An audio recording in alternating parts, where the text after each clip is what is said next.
'Tis the season, as they say, and welcome to Jefficho Films. I chose not to go with a Hallmark movie this year because I'm still recovering from last year's one. So I went in blind, found a beautiful 24-year-old Emily Blunt in 2007 with icy blue eyes. This romantic thriller just screams Christmas, so let's review Wind Chill.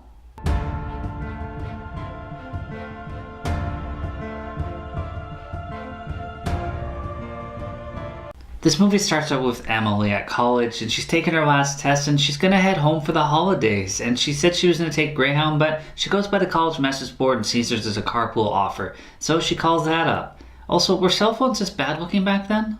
She meets up with Ashton, and yes, Ashton is the actor's name because the writers of this movie were too lazy to give the characters names. Emily's name is Girl, and Ashton's name is Guy. And any profession that exists out there, that's the name of their character. It doesn't hurt the movie, but it doesn't make it better. That said, Ashton is sitting in a shitty car and they get on the road. We learn that she was recently single and that they had a class together. He also says that she looks really good with her glasses on. How would you know? I never wear them outside my dorm. Hey, here's your gas station. So that's creepy. She asked him what the final answer to the quiz was, and he explains eternal recurrence to us, so well that it seems like foreshadowing. Reincarnation is when you come back as something different, and eternal recurrence is when you live the same life over and over again. Eternal hourglass of existence is turned over and over, and you with it. A grain of dust. She paints her nails, and then they get out of the gas station because she has to go to the washroom. She walks past a little restaurant area in the gas station, gets stared at by some creepy guys, and then she gets locked in the washroom. And she climbs up to the vent, and she can hear them talking, and starts banging and shouting, but nobody lets her out until, eventually she gets herself out on her own. And she is pissed. She goes back to the gas station and sees Ashton and starts yelling at him, like, I could hear you, and all this crap, but was it them they were hearing? I mean, there was a little restaurant area in between them and that, and this might just be more foreshadowing of the things that are going to happen. Gas station guy called gas station guy tells Ashton to stay on the highway, but instead he takes his shitty car off the road onto this side road. It's all snowy and everything. I've had a shitty car. You don't do that. Emily's asking him all sorts of trick questions about Delaware and stuff, and he doesn't know the answers because he's a creepy stalker. Yeah. You know that. I know. You're not from Delaware, are you? No, it's complicated. Who are you? What are you talking about? What the hell's going on here? Nothing's going on. A car comes down the road and forces him off, and they spin out and into a snowbank, and he hits his head and is knocked out. And when she comes to first, she tries her cell phone, but there's no signal. When he comes to, he looks outside and he only sees his tire tracks. He doesn't see the other cars. Also, she thinks he's a psycho killer and grabs some scissors and locks him out of the car. If you start to feel cold and you feel a draft and you want to patch this, I keep some duct tape in the back. Bet you do. He says he's gonna go to the gas station and get help, and I'm not gonna lie, he ain't gonna make it because it is a lot further than this movie tells you it is. I don't think he'd even make it to the highway. Also, the radio tells them, winter storm warning, wind chills reaching 30 degrees below zero. So far I'm about 25 minutes in, and Emily's being super bitchy, and Ashton's being creepy and fairly unlikable, and then this guy starts walking by Emily in the car, and he just disappears when she tries to get his attention, so thank fuck. Ashton comes back from the gas station and says it was closed, which I call bullshit on before we even knew it was bullshit. Also, he's spitting and pissing blood from his internal injuries. I'm sorry, maybe if he had flipped the car I would believe that, but that's more on the writers, not the character lying. They see a bunch of creepy bald priests watching them, and then they wander off. Ashton decides to follow them back to their burnt down cabin, and he finds a newspaper clipping, of which we know they're going to learn something from. I actually thought they were vampires at first, just because of how they look. Emily sees weird guy walking by again, so she gets out of the car and tries to stop him, but touching him burns her hands right through those little gloves. Also, he's all burnt up, and a snake comes out of his mouth and, hits the snow. It's kind of weird, but I'm glad it's in this movie.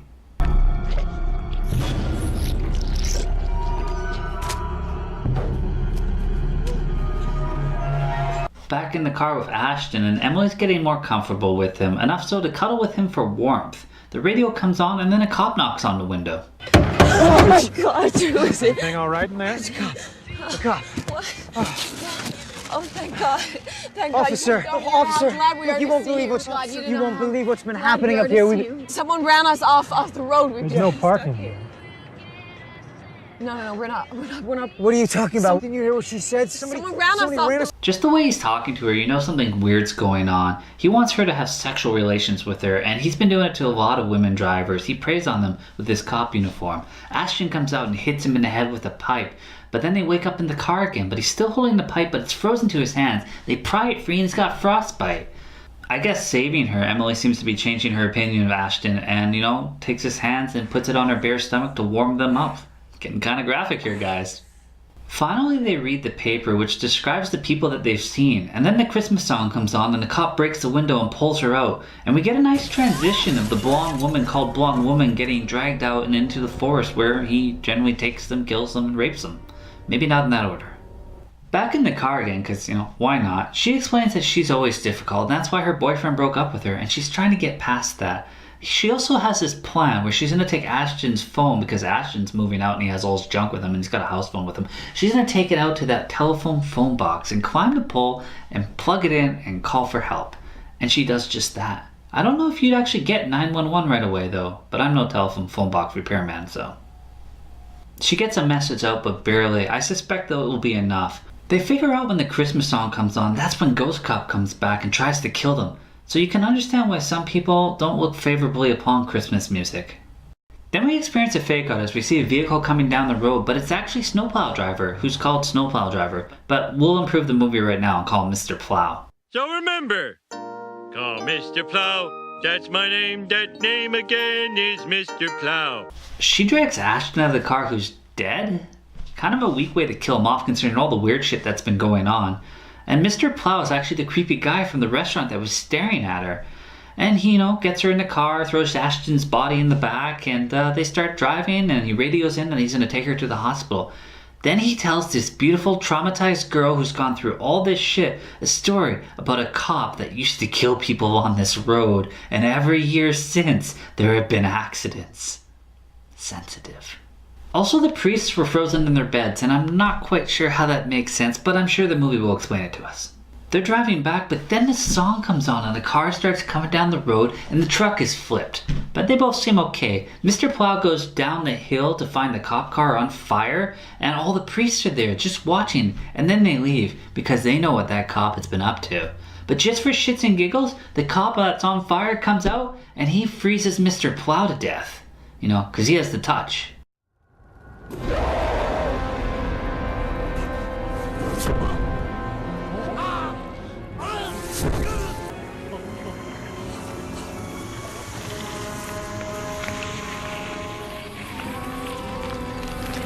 Emily runs up the hill and back into the truck that's flipped completely over and is back on its wheels and tries to start it, but then a cop attacks and Ashton shows up and he hits the cop over the head with a pipe again and they wake up in the car. Eternal reoccurrence.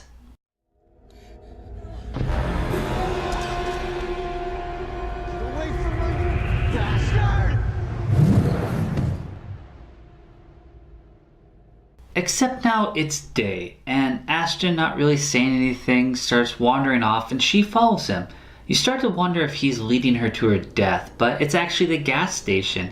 And she's attended to in an ambulance, and we see a coroner named Coroner, and she pulls out her cell phone and looks at the photo she took of Ashton. Because her cell phone's still alive. Bullshit!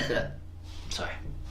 This movie was actually done by George Clooney and Steven Soderbergh's production company, and I will say it was pretty smartly done budget-wise. I mean, it was $6 million well spent.